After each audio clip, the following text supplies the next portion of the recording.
What's going on, everybody? Welcome back. Justin here. As always, thank you for stopping by and hanging out with me today. As usual, I'm going to give you guys a couple extra seconds to please go down below and like this video. I don't know, what am I doing? Please, I'm praying here. Guys, please like this video, my children. It helps out more than you know. I'd really appreciate it. Also, of course, as always, drop your comments down below. Let me know what you've been thinking about the show so far. I've been breaking down every episode. I'm finally going to put all these in a playlist, so I'll just link that playlist down below. Now, this has been such an amazing ride so far. Mike Flanagan has absolutely knocked it out of the park. This may be his best work yet. I am just enthralled and completely sucked into every episode of this show. Every episode leaves you with this feeling that it's just going to get crazier and crazier, and it always does. And also with these episodes, not only do you get these great cliffhangers, you also get these amazing opening sequences in every episode, and we get a great one with episode 4 as well. Of course, with episode 1, it starts out with Riley and his car wreck. Episode 2, you get that amazing continuous one-take 8-minute shot on the beach. The third episode, we had the great opening with Monsignor Pruitt. Now we know it's him in the confession booth telling his story about what happened in the desert. And in episode 4, we get this opening scene with Erin Green. I finally remembered her name, Erin. Every time I talk about her character, for some reason, I've had to look up her damn name, Erin. So I'm gonna go ahead and we're just gonna dive in as I always do and go through all of the main events that happened in this episode. But we'll go ahead and start at the beginning. This doctor's appointment scene. She's getting her usual checkup. Dr. Gunning is taking a look at her stomach and she does not see a baby. There's something weird and uncomfortable with any horror, especially like supernatural or religious horror, when they start talking about things happening with children and like pregnant women and babies. There's just a little extra layer of uncomfortable and creepiness when you talk about that. She decides that she's going to go off to the mainland and get a second opinion, which is probably a smart decision. At the same time, we have Father Paul, who is seemingly back after, I guess, dying in the last episode. That crazy scene in episode 3 where he collapses to the floor and turns into a rabid dog with all kinds of shit coming out of his mouth. And that really eerie shot, that close-up shot of his eyes where they're all bloodshot. God, that was such an intense scene. And then we have a lot of stuff with him and Bev Keane. And Bev Keane is just slowly turning into this, I don't know, man, this bitch is crazy. We already knew she was kind of maybe had like evil bitch potential, but man, it's sort of escalating in this one. And with Bev Keane and now who we know as Monsignor Pruitt, they have a lot of stuff together in this episode that sort of happens out of order, but I'm just gonna kind of group it all together and talk about it now. Main thing is here we have Monsignor Pruitt now, as we know as Monsignor Pruitt, sort of rediscovering himself in his new body after being, I guess reborn and rejuvenated. They show that crazy scene in the bedroom where he's just doesn't really know what the hell's going on. He's praying so hard that that cross digs into his hand and he can't help but just like lust for the taste of that blood. He's figuring out that if he goes in the sun that he burns. And now we have to talk about the Joe Colley scene. Poor Joe Colley, man. He's finally sort of getting out of this alcoholic existence that he had, and he goes to visit Father Pruitt and he forces that hug upon him, and it was just that scene you're like, oh no.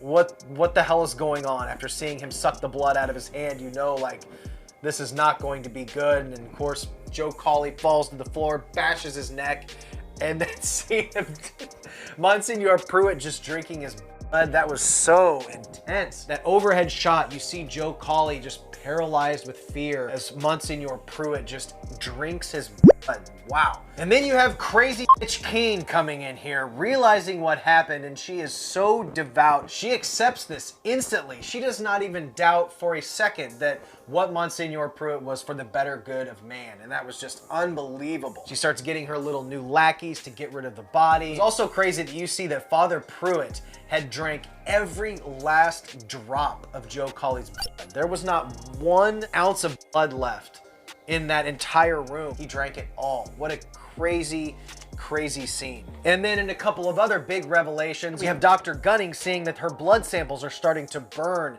in the window. And also during this scene that we see Dr. Gunning's mom is like way younger now. Her hair's starting to get less gray and she's getting all of her memories back. She remembers everything. One thing that she definitely remembers is when she sees Monsignor Pruitt. She's like, that isn't Father Paul, that is That's the man I knew. Now that her mind and her dementia's gone, she is one of the few people in the town that is old enough to be able to look at Father Paul and realize, I remember you. You are Monsignor Pruitt, you know, because there's not a lot of people that are that old on the island. Being that everybody in town was too young to really remember Monsignor Pruitt, you know, in his younger days, they didn't recognize Father Paul, but she did. Now that she's got her mind back. And it's really interesting seeing those two have a conversation and they can actually remember who one another is. You know, they were both so ravaged with dementia, they probably forgot who each other were and remember their past together, which was a really, really, really cool scene. We also have another really amazing dialogue scene between Aaron Green and Flynn as they both discuss life and death and what sort of an atheist scientist perspective of afterlife would be, which is strangely beautiful too. As matter-of-factly and as scientific as it is, it's an interesting way to look at death, about rotting and dying and being eaten by bugs, but then being like reborn into the earth itself. And they have Aaron Green's aspect of, you know, heaven and being with the people that you love in the afterlife. That was a really beautiful scene to sort of show in depth two completely different thoughts of what the afterlife or lack of afterlife may be. It was just an incredibly written scene. And then, holy shit, the ending scene, guys.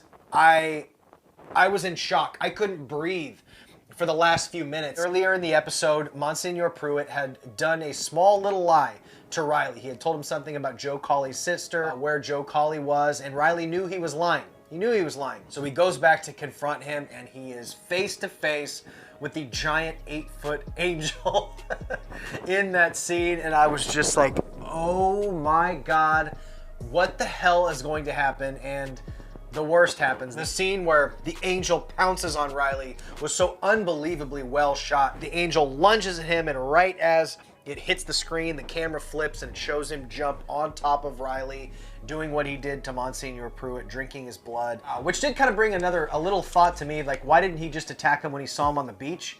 The angel actually ran away from him on the beach, but then attacks him when he's face to face with him there. The angel very well could have attacked him on the beach when he saw him that first time.